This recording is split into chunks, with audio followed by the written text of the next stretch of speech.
Hey y'all, it's Lynn Howard.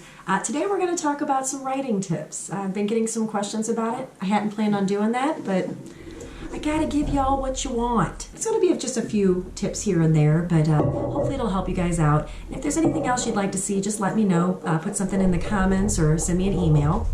My first tip for you is to establish a space. That could be, your kitchen table. That could be a desk if you have one. When I first started writing, I sat on my bed with a laptop. No, that's not true. When I first started writing, I had notebooks. I would just get regular line notebooks, pens. This one's cute from Walgreens. And back then, I was in 7th grade and all about New Kids on the Block. Me and my girlfriend used to cut things out and we'd paste it all over the front, and then we'd write little short stories. But as I grew up, I started on laptops. Just make it a space that's your own. Make sure there's no interruptions, that kind of thing. Maybe you need to write in the bathroom when your kids are taking a nap. Maybe you need to write in the bathroom while you're using the toilet. That way it's a dedicated space. It's one way to start getting your muse going, to know that when you sit in this space, this is what we're going to do. My second tip is tools. We're not painters. We're not sculptors. We don't need brushes and pans. We need a pen and some paper. Or if you have a computer, a laptop, things like MS Word, Microsoft Word, Office is what I use. There's a free program called openoffice.org. You can actually download it onto your computer, and it'll have all the formatting you can use, the paragraphs, anything else that might be useful for your writing. If you're going to use a pen and paper, I suggest having your own notebook or your own binder separate. I actually use the same pen for several different things, but then I have another pen I got from Nashville that is for another purpose.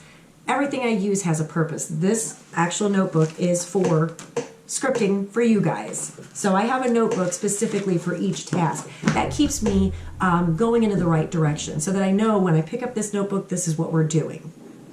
My third tip is get in the mood. Sounds I'm a romance writer, so you get the point. Music. I'm big on music. I'm big on candles. I like to have candles, and it doesn't necessarily have to be a specific scent, but the actual ambient light of the candle does something for my muse. I always call it my muse, whatever you want. You can call it your inspiration, you can call it your characters, but candles do something to me and get me more creative, especially in the winter when everything's so cold and dreary.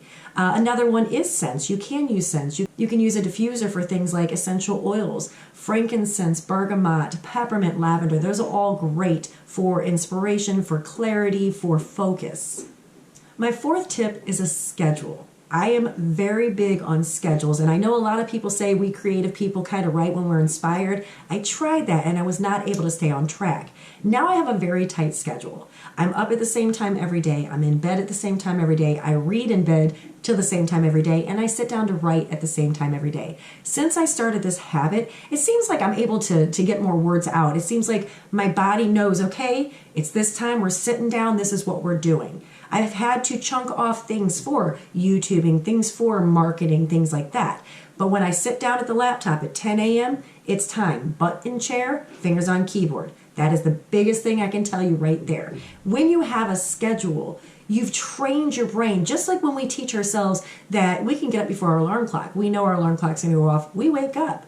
And we also know if we go to bed at the same time every night, eventually you get tired at that time because you've trained your body. This is what we're going to do. If you train your body, I'm going to write at this time. It might be 5 o'clock in the morning before your kids get up. It might be 9:30 at night when you finally just got off of work. Dedicate 10, 20, 30 minutes, an hour, whatever you can to sit down and write. Eventually you'll get to the point where, like me, you're a full-time writer. I'm blessed. I know I'm blessed. I'm be the first person to tell you. But if you sit down and you schedule that time, that is the easiest way to train your brain and to train your body. This is the task we're doing at this time. That's all I'm going to give you for today. If you like this kind of series, I can give you more later. I plan on focusing my channel more on books and reading and things like that because I'm a writer, but I'm also an avid reader. I absolutely adore books. I can't live without books. But if you'd like to see more tips like this, I'd be more than happy to give them to you, interspersed with the fun stuff too. So just leave a comment below. If you like this video, hit the thumbs up. Make sure you subscribe so you can see more content like this. Thanks, have a great day.